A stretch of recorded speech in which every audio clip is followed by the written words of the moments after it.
Minha mãe me levava à igreja, mas só em 1992 eu aceitei Jesus como meu Salvador. A situação atual é muito difícil, mas no passado não era tanto. As pressões que sofríamos vinham mais da família e da sociedade. Naquele tempo, o governo não se envolvia na perseguição aos cristãos. De lá para cá, ficou muito difícil, porque o governo disse o seguinte: precisamos tomar medidas contra a igreja neste país. A população, principalmente em sua porção mais ortodoxa, concordou com a decisão do governo. Muitas pessoas colaboram com as autoridades. Com certeza, se alguém por um momento abrir uma Bíblia num restaurante, será preso pelos agentes do governo e enfrentará muitas dificuldades na prisão. Será forçado a negar sua fé, será espancado, sofrerá vários tipos de tortura, e especialmente para os cristãos, não há julgamento, nem tribunal, apelos e coisas do tipo.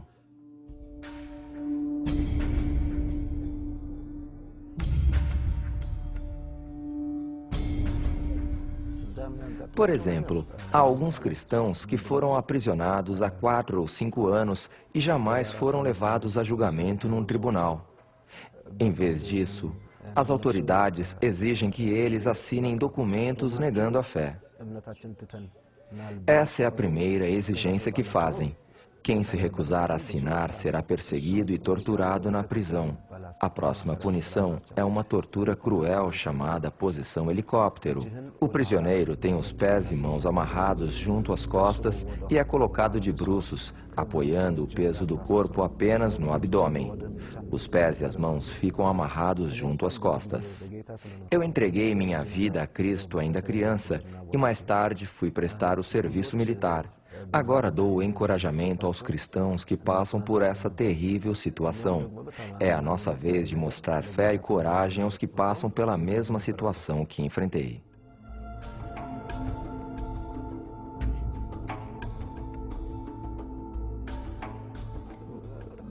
Eu não saberia dizer quantas vezes fui torturado desse jeito, mas me lembro que, durante cerca de 5 meses, me puseram numa solitária e me aplicaram diversos tipos de tortura. Formávamos um grupo naquela prisão. O plano do governo era extinguir e eliminar o cristianismo naquela área.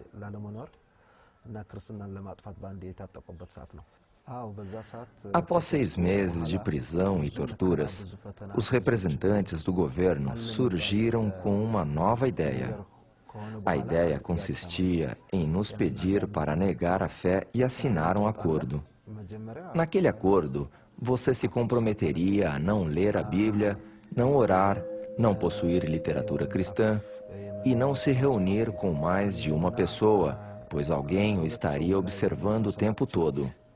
Quem concordasse em assinar seria posto em liberdade. Eles não se importavam em nos deixar naquela situação. Quem não assinasse o acordo seria mantido na prisão.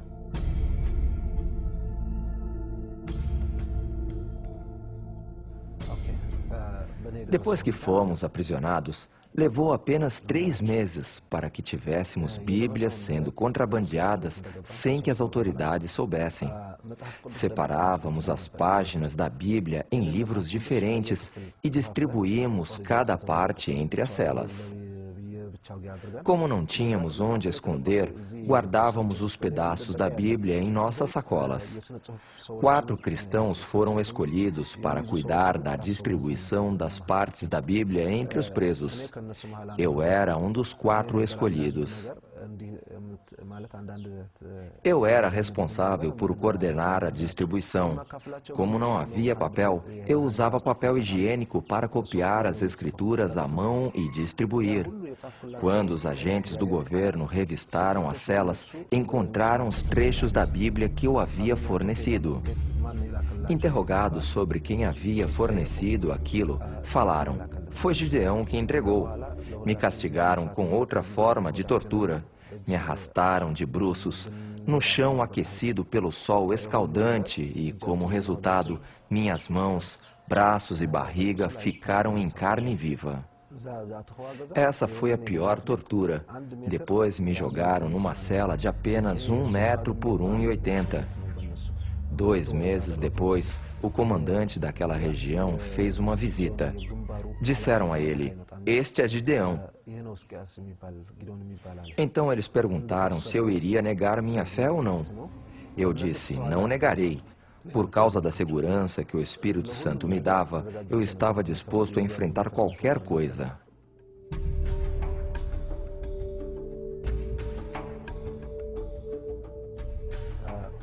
Juntaram todos os cristãos em um lugar e fizeram a mesma pergunta para eles: "Vocês vão negar sua fé ou não?"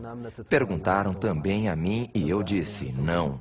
Em minha mente havia um só pensamento: Cristo. Para mim, o viver é Cristo.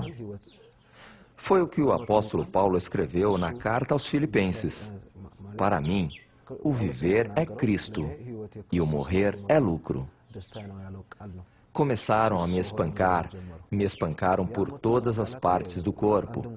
Naquele momento, eu lembrava que o Senhor Jesus havia passado pela mesma situação. Ele foi espancado ao pagar o castigo pelos meus pecados. Participar de seu sofrimento era uma grande honra para mim. Era nisto que eu pensava. Não foi fácil, não foi nada fácil. Mas quando penso no quanto maior foi o sofrimento de Jesus, percebo como é fácil suportar minha dor.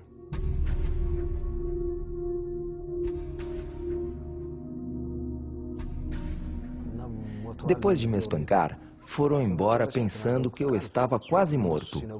Me lembro de ter orado em voz baixa: "Senhor, perdoa esses homens. Eles não compreendem o que estão fazendo. Eu entrego minha alma para descansar em tuas mãos." Amarraram minhas mãos e me jogaram de novo naquela pequena cela. Eles fizeram tudo isso pensando em ensinar uma lição aos outros, para forçá-los a assinar o acordo. Esse era o motivo de fazerem tudo isso na presença dos outros prisioneiros. Para mim, o espancamento não foi o mais difícil, mas a permanência naquela cela minúscula era quase insuportável. Não havia tratamento médico, todas as partes do meu corpo doíam e eu não conseguia deitar no chão para dormir. Pedi medicamentos, mas eles recusaram. Eu não tinha nenhum osso quebrado, mas todas as partes do corpo estavam doloridas. Depois de 2 semanas, minhas pernas começaram a doer muito e feridas se abriram. Então fiz uma oração. Eu disse: "Senhor, Tu és o médico dos médicos. Cura-me." Assim que orei, senti a presença do Espírito Santo em meu corpo. Um dos guardas se compadeceu e decidiu me ajudar e me trouxe sal. Misturando sal com água, eu lavei o ferimento.